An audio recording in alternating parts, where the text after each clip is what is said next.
కోర్టులు అంటే లెక్కే లేదు. ఇటు మొండితనం, అటు నిర్లక్ష్యం, వెరసి ధిక్కారం.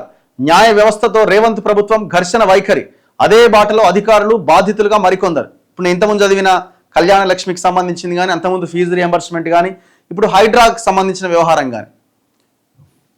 సో ఇవన్నింటి మీద వీళ్ళు ఒక వార్త రాసిరు. మనం ఆల్రెడీ డీటెయిల్గా డిస్కస్ చేసినాం. ఇగో రంగనాథ్ ప్రెషర్ టాక్టిక్స్. తాను చేస్తున్నది కరెక్ట్ అని చెప్పుకునే ప్రయత్నాలు, మీడియా సంస్థలకు ప్రాయోజిత ఇంటర్వ్యూలు. అంటే ఒక సీరియల్స్ లాగా ఇంటర్వ్యూలు ఇస్తున్నాడు. అడిగిన వాళ్ళకల్లా ఇంటర్వ్యూలు ఇచ్చుకుంటూ పోతున్నాడు. కొన్ని కాలనీల అసోసియేషన్లతో వరుస ర్యాలీలు, కేసులు వేసిన వారు కబ్జాదారులు అని సంబోధన, హైకోర్టు ఆదేశాలతో తనను తాను కాపాడుకునే దిశగా వీరంగనాథ్ విచిత్ర ప్రయోగాలట. అట్లనే ఉన్నది మరి ఆయన వ్యవహార శైలి అట్లనే ఉన్నది. ఇప్పుడు గవర్నమెంట్ జీతం తీసుకుంటా, ప్రజలు కట్టే ట్యాక్స్ల ద్వారా జీతం తీసుకుంటా, ఒకటే మీడియా ఛానళ్ళకి ఊకదంపుడు ఉపన్యాసాలు, ఇంటర్వ్యూలు ఏందండి? ఎవరైనా పర్మిషన్ ఇవ్వాల్సింది, నేను ఇంటర్వ్యూ ఇవ్వాలన్నా వద్దా అని. ఇప్పుడు చాలామంది అధికారులను ఇంటర్వ్యూ అడిగితే వాళ్ళు ఇస్తారా? ఇవ్వరు వెంటనే. అసలు ఈయనకి ఎవరు పర్మిషన్ ఇస్తున్నారు? ఇంత విచ్చలవిడి స్వేచ్ఛ ఎక్కడి దీనికి? ఇంటర్వ్యూ ఇస్తే తప్పేంది అని నువ్వు అనొచ్చు. మరి మిగతా వాళ్ళకి ఎందుకు అవకాశం లేదు? మిగతా అధికారులకి ఎందుకు అవకాశం లేదు? వాళ్ళు ఎందుకు మీడియా ముందు మాట్లాడారు? వాళ్ళు ఈయనకెందుకు స్పెషల్ ఇది?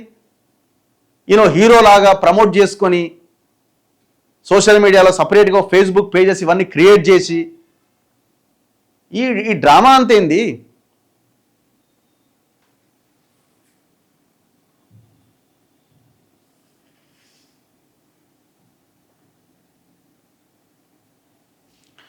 హైడ్రా కమిషనర్పై కోర్టు ధిక్కరణ పిటిషన్ సుమోటోగా స్వీకరించిన హైకోర్టు.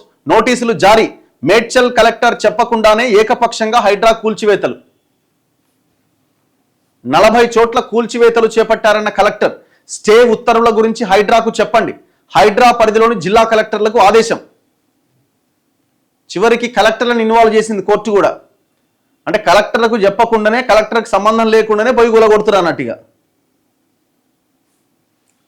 ఈయన మారడా? ఇక ఈ మనిషి ఇంతేనా? కోర్టు ఏమన్నా తీసేయమని చెప్పింది, ఎందుకు తీస్తలేడు ఇంకా రేవంత్ రెడ్డి? ఏం తమాషా ఉంది? ఏం లావాదేవీలు ఉన్నాయి రేవంత్ రెడ్డికి రంగనాథ్కు మధ్య? రేవంత్ రెడ్డికి రంగనాథ్కు మధ్య, తిరుపతి రెడ్డికి రంగనాథ్కు మధ్య, రేవంత్ టీం రంగనాథ్కి మధ్య ఏం లావాదేవీలు ఉన్నాయి? ఏం రియల్ ఎస్టేట్ లావాదేవీలు ఉన్నాయి? ఇంకెంతమందిని కొల్లగొడతారు? ఎందుకు మార్చలేకపోతున్నారు ఆయన్ని? ఏం అంత పెద్ద తోపు ఆఫీసర్ ఆయన? హైకోర్టు స్టే ఆదేశాలు ఉల్లంఘించి ప్రైవేట్ ఆస్తులను కూల్చేసిన ఆరోపణలపై హైడ్రా కమిషనర్ ఏవి రంగనాథ్పై రాష్ట్ర హైకోర్టు సుమోటోగా కోర్టు ధిక్కరణ అభియోగాలు మోపింది.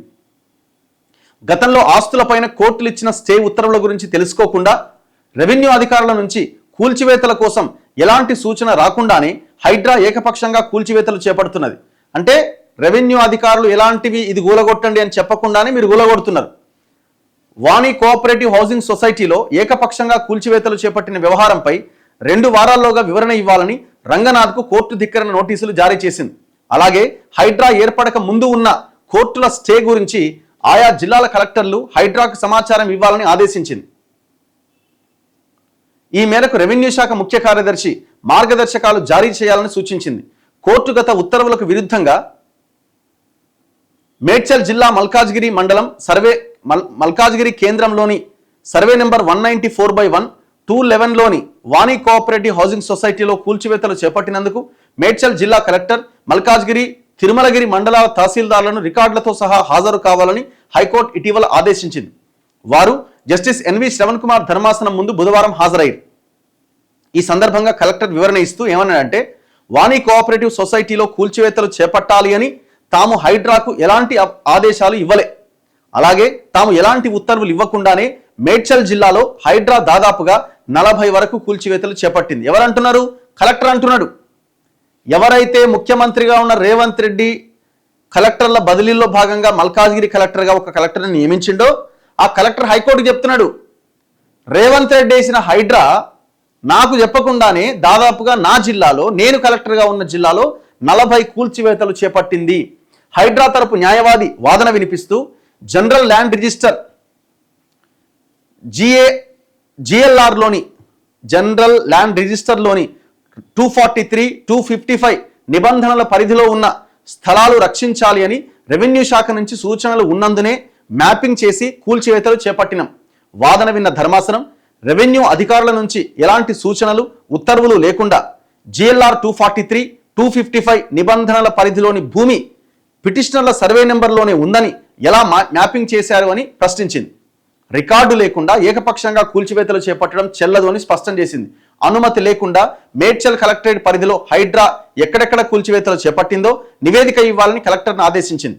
అలాగే హైడ్రా ఏర్పడక ముందు కోర్టులు ఇచ్చిన స్టే ఉత్తర్వులను ఆ సంస్థ పట్టించుకోకపోవడంపై అనేక ఫిర్యాదులు వస్తున్నాయి. ఈ నేపథ్యంలో రెవెన్యూ అధికారులు కోర్టు కేసుల గురించి హైడ్రాకు సమాచారం ఇవ్వాలని సూచించింది. ఈ ఉత్తర్వులను హైకోర్టు రిజిస్ట్రీ స్వయంగా రెవెన్యూ శాఖ ముఖ్య కార్యదర్శికి అందజేయాలని ధర్మాసనం ఆదేశించింది. తదుపరి విచారణ 27వ తేదీకి వాయిదా వేసింది. ఇట్లా ఉన్నది కథ. నేనేమంటున్నా అంటే ఇప్పుడు ఆయన ఎవరో అడ్వకేట్, దీనికి రాజ్యాంగబద్ధత లేదు అని కళ్యాణ లక్ష్మి, షాదీ ముబారక్ లాంటి ప్రజలకు ఉపయోగపడేటువంటి వాటి మీద కోర్టు స్టే విధించింది కదా. కళ్యాణ లక్ష్మి, షాదీ ముబారక్ సెప్టెంబర్ 9th ఏమో అప్పటి వరకు స్టే విధించింది.